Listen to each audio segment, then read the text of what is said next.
Alright, so Crash Bandicoot. It's been a while since I've played this actually, because I kind of got ahead of myself a little in the backlog, and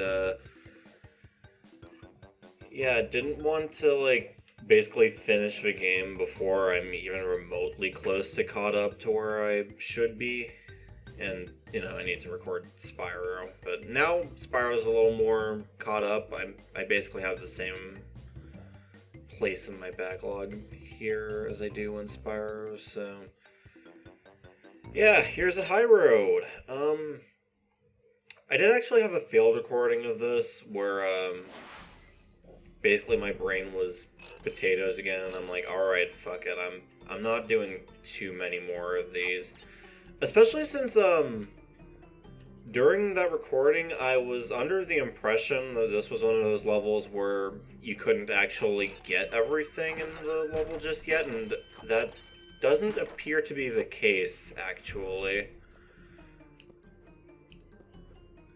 But also, there's, something interesting about this level that I forgot to mention during that, failed recording. What are you doing?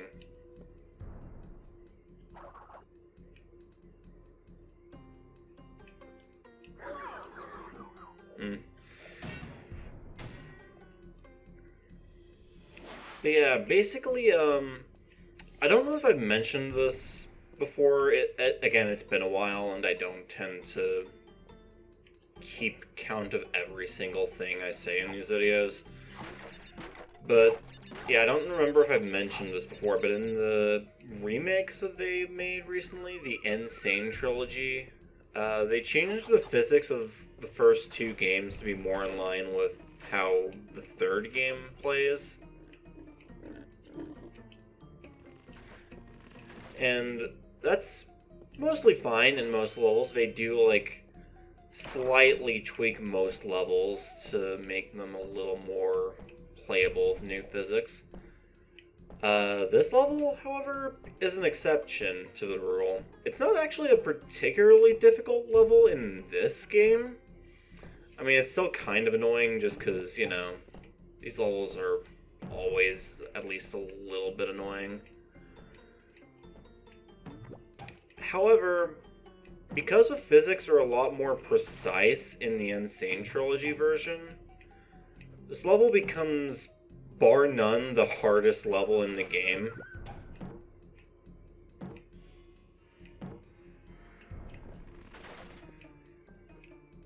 And it really ain't in this one. Alright, get a quick save in there.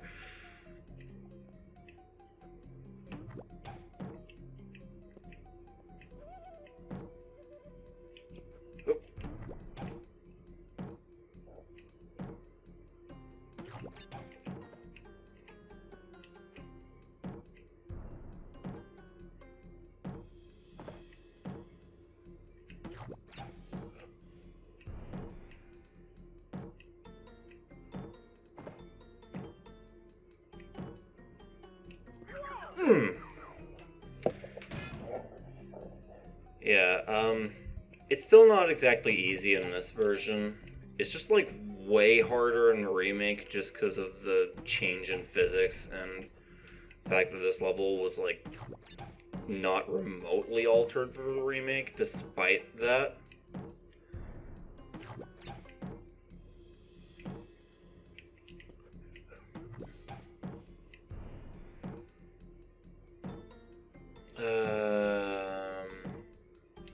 You know what? I don't want to risk it. Yeah. Didn't even need that, turtle.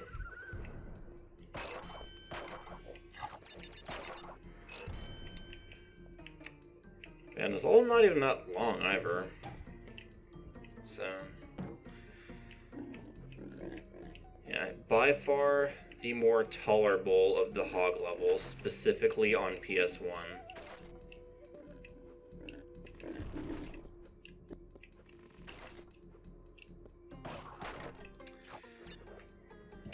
Really generous with the checkpoints, too.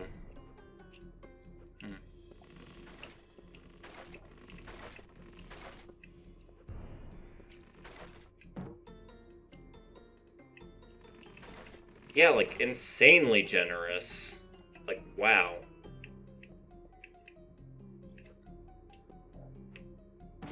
Alright, anyway, there's a few different ways you can get to this little, like, crate up there that you might have seen if you were paying attention. Either you can, like, try to jump on this rope. I wouldn't recommend it. It's a bit risky.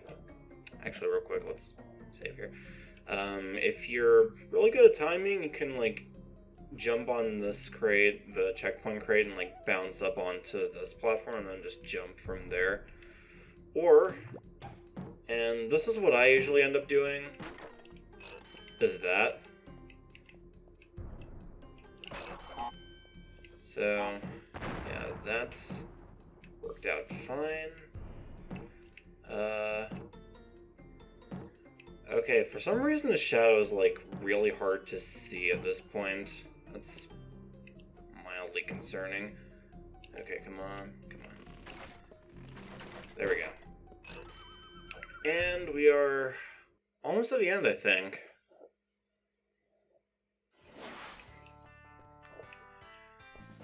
Yeah, this is actually, like, I think the easiest of all the bonus stages. Well, not literally, but it's the easiest one to, like, have a bunch of these crates here.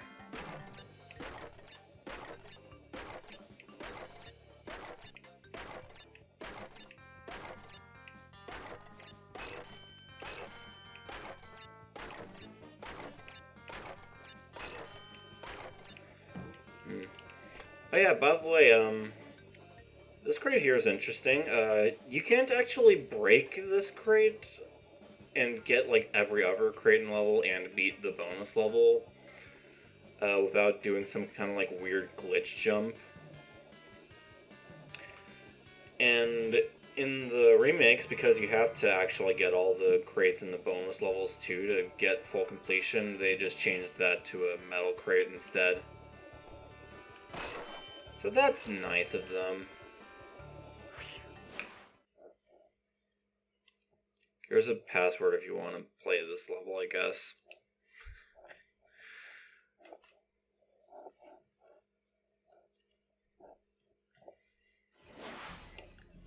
Alright.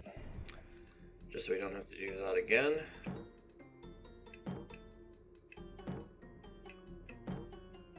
But yeah, I think I said in the last video that I was kind of dreading this, and that's mainly because I forgot it's, like, way easier in the PS1 game.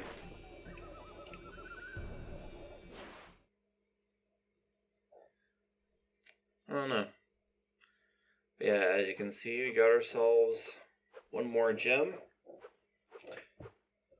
Very nice.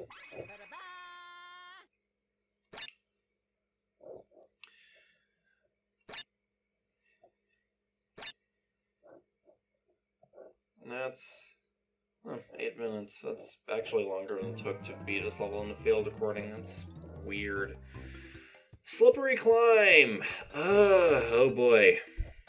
This one's a doozy. This level is generally considered, at least in the PS1 version, to be the hardest level in the game. And that's not without its merits. It's definitely a tough one. I'm just gonna save here just in case I screw up. That being said, it's not a bad level. In fact, I actually like it a lot. It's probably my favorite level in the game, honestly.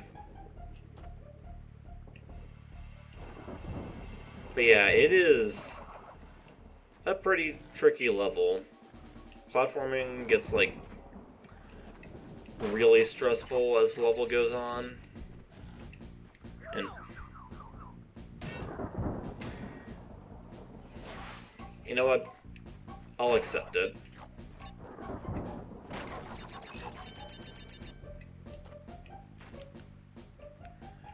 But yeah, platforming gets really stressful as the level goes on. And, you know, just in general, it's a very challenging level, but it's challenging in a good way.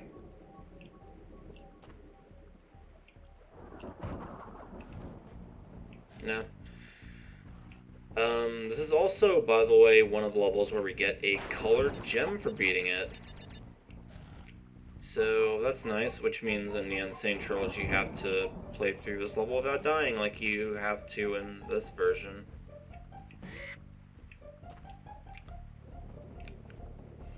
Yeah. Mildly annoying, but oh well. God fucking damn it.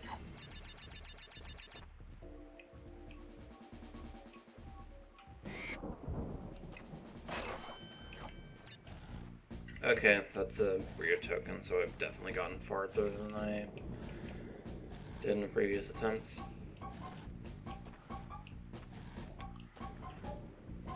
But yeah, another thing about Stormy Ascent, oh, I'm getting a little ahead of myself, aren't I? Another thing about Slippery Climb, by the way, again, this is considered to be the hardest level in the game, at least in the original version. It wasn't going to be that way at first, actually. You'll notice, as we go along, that this is the only level of its type in this game. And that's not, like, what am I trying to say here? That wasn't intended to be the case. In the original beta versions, there was another level in this game, and in fact it's still in the code. You can play it if you have a Game Shark, called Stormy Ascent, which was another level of... That was...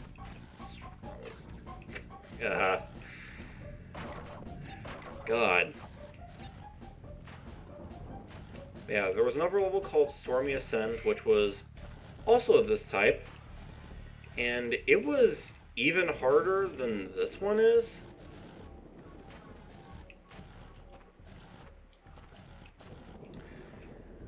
However, that level never got totally finished in the original game. The main level was finished, but they had a bonus stage they were trying to put in. I didn't realize I might have got a checkpoint during all that. Oh, never mind, it's up here. Good. I'm not going to bounce on that all that time. But yeah, Stormy Ascent is in the game's code, so we get to see it in its most finalized state. And, yeah, it's significantly harder than Slippery Climb. Like, very, very much so. And it got cut from the game. I think the game's, like, one of the game's lead designers, I don't remember if it was, like, Ruben or Gavin, or... I don't know, but one of them did actually say that it was his favorite level in the game, and he wishes they didn't have to cut it. And, I mean, it's a good level. Like, I did actually play the level, not on this version, mind, because it did eventually actually get properly implemented into the game in some form as DLC, at least originally it was, fucking hell. Originally it was DLC for the Insane Trilogy. Later on they just made it, like, packed in with the rest of the game. Ooh. But in the very earliest form the game took, yeah, Stormy Ascent was DLC. But yeah, that was just really cool to see after, you know, it kind of being this, not so much urban legend or anything, but just this kind of, fucking hell, this kind of, you know, mysterious cut level that only the real hardcore fans knew about. because not so much knew about, but had played. And it was just cool to see it finally be, like, more publicly available. I mean, again, you could still play it with the use of a cheat code. It took, like, a while, I think, before people found a code that would properly take you to Stormy Ascent. But they did find it. I'm pretty sure, like, one time in, like, 2010, 11-ish, I was just kind of, like, dicking around online, and I stumbled upon a fan site that had news of people figuring out how to access Stormy Ascent in the game's code. And I saw it and I was like, what's Stormy Ascent? Because I'd never heard about it. And hey, turns out, yeah, it's just this level, but even harder. You might see that as part of a bonus video for this game. Probably not this version, though, since... God damn it. You know, I'm just gonna stop talking until I get past that obstacle, because it's getting to me.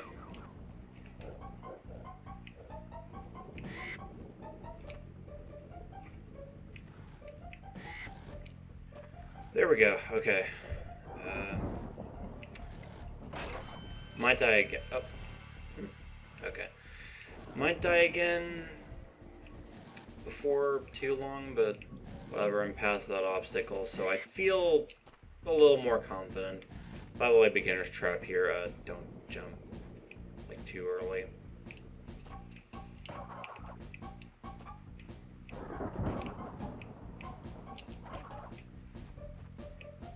Alright, this is here. Ooh.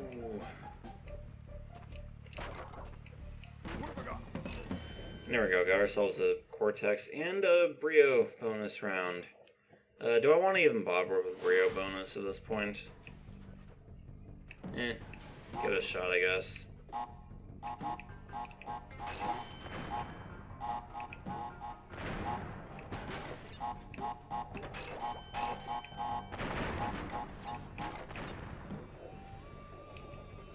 Yeah. If I wanted to, I could spend a little more time trying to break every crate, but I don't care enough to. Whatever. Who cares?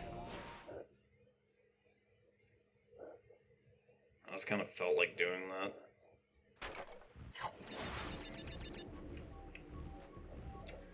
Alright. And save, and now we're pretty much over the... Now we're pretty much over the,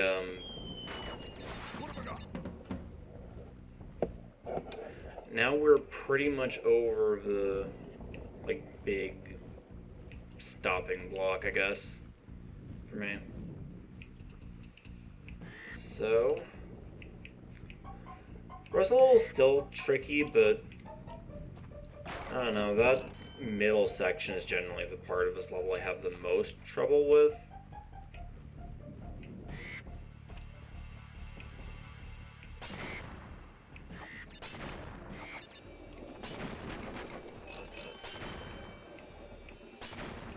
And yeah, just about the end of the level. Oh wow, that was